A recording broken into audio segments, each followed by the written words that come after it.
Hi, shipmates. My name is Nate Jones. For those of you who do not know,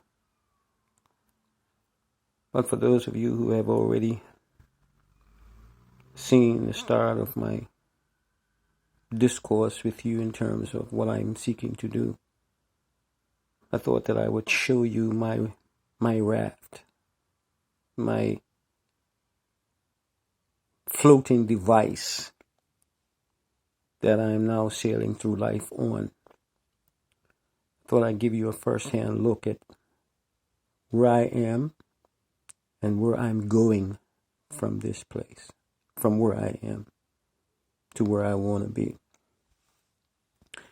And this is ground zero for me. Yeah. And I just want to give you an idea of what this looks like so that as I'm talking to you, you get a chance to better understand me as much as possible and see my mindset, see my goals, and see my aspirations in real living color as I share it with you. And you can come along, and understand, upfront and personal, maybe why I am not succeeding or why I have succeeded. you get to see either one. But in my mind, I'm striving for success. So right now, I'm showing you my closet. I started to put the things in my closet, and as a result of that, the bar broke. It fell down. They make these things so flimsy. I didn't realize how flimsy they really were made. But when it fell, well, of course, my clothes fell down, and so I have everything on the bed. I thought that I can fix it myself, but something is missing.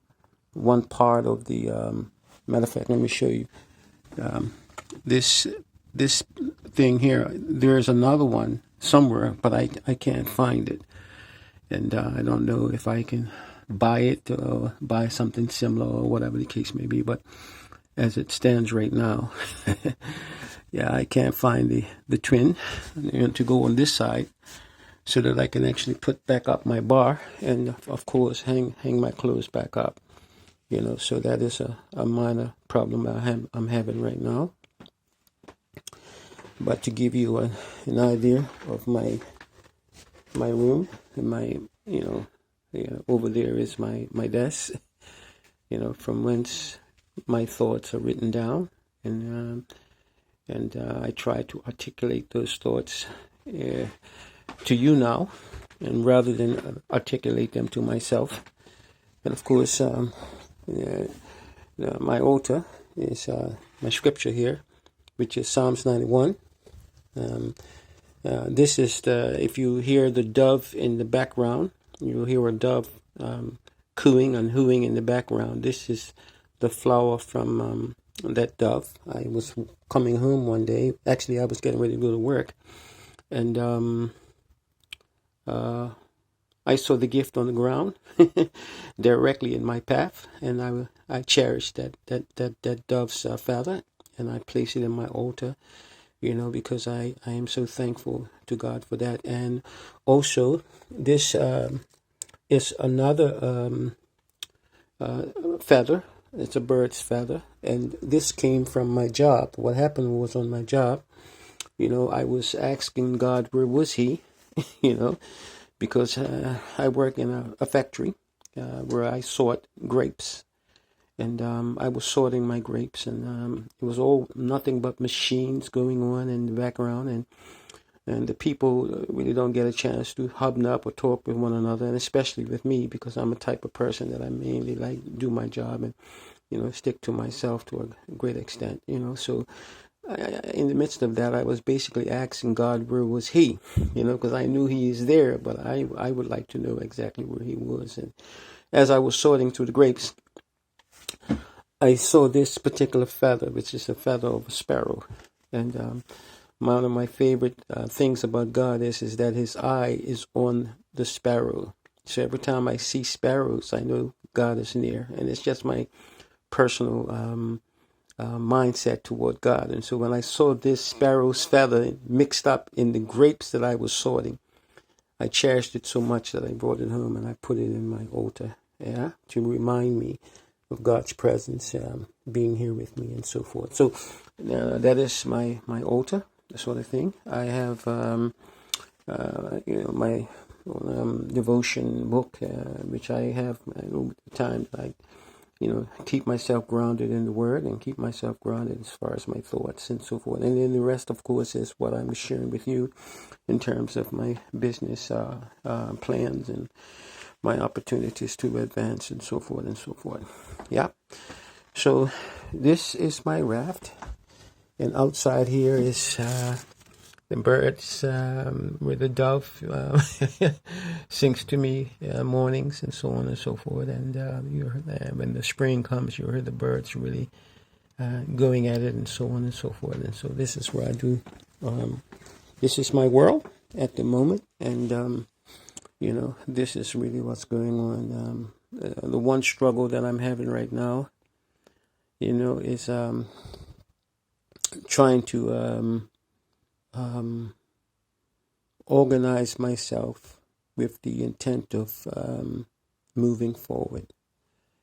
I have a love in the Philippines, and she is wanting to be here with me. But of course, in order for that to happen, of course, I have to prepare a way for her. Yeah, so I have to get a bigger place, because this one room is not enough for the both of us. As a matter of fact, it's not even designed in the lease that I have. So I have to think in terms of doing something to aggressively meet the needs for the both of us. So that's another thing that I'm going to be sharing with you as we move forward.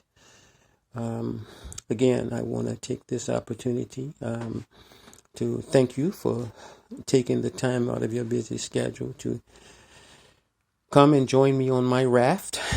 As I told you before, I'm 62 with little to show for it. As a matter of fact, this is what you see of what I have, and I've been married 2 times.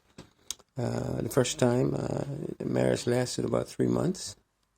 For the love of my life, found another person. Well, actually, he was always there for her, but he was just in prison at the time, and I didn't know anything about that. So when he came out, of course, she made a beeline to him, and I can't really fault her or blame her for that. I mean, love is what it is. Of course, I was hurt and devastated, but I have no bad feelings for her, in the sense that, I was glad she came along, and she gave me whatever time she gave me, and I can't give her back that. I wouldn't want to. She was the love of my life, and so I moved on. And the one thing that that stuck with me is the fact that she didn't believe that I have the wherewithal to benefit her. I didn't have nothing to offer her, whereas the guy that she went to, he had a whole lot more to offer her, and so that's the reason why she left it as well. And again, there is no fault, and I can't blame her for doing that. Like I said, love is what love is. So I got married again, and after 20 plus years, I guess, she felt the same way, because she said when we were departing from each other, she mentioned the fact that she can understand what my first wife said about me not having nothing, and that was a little bit below the belt. But again, maybe she was feeling a certain way, and maybe she felt that that was something that she needed to say to hurt me or whatever. But that's just the way life is, and that's just the way, love is, yeah? So I had to move on, and I did so. And the thing is that I went to found another love. I went to the Netherlands to get married, and I met a most beautiful young lady. She, was perfect in every way. She was delightful as well, yeah.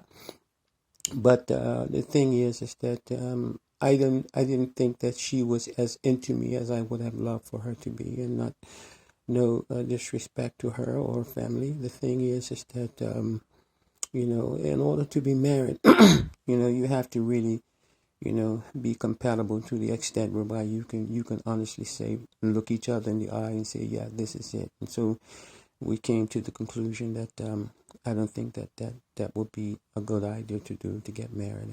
And so I had to tell her that I'm sorry, but I cannot do this. And of course, it's tears on both sides. The thing of it is that when you leave and go to a whole new country to get married, and then you finally find that it doesn't work, and then you are actually there in that country alone, yeah, that has its challenges and so on and so forth. And so I was there in that country for about 8 years.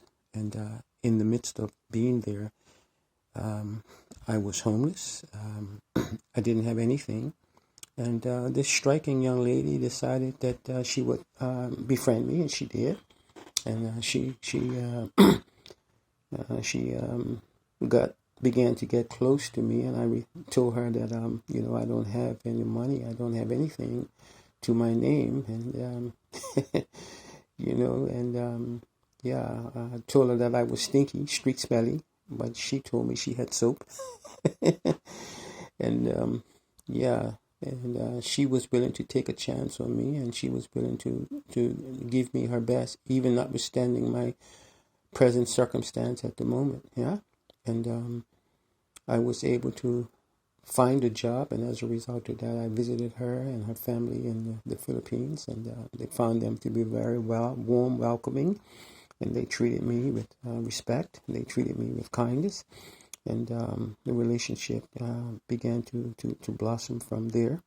And now, as a result of Brexit, I had to make a decision as to whether or not I was going to stay in the Netherlands or move to the UK. And I decided that I would go ahead and move, only because, with the rules and regulations in the Netherlands, sometimes things change without a moment's notice. So if I would have stayed there and they was only offering me 5 more years, and then I would have to apply for another 5. So I figured it's best that I just go back to the UK.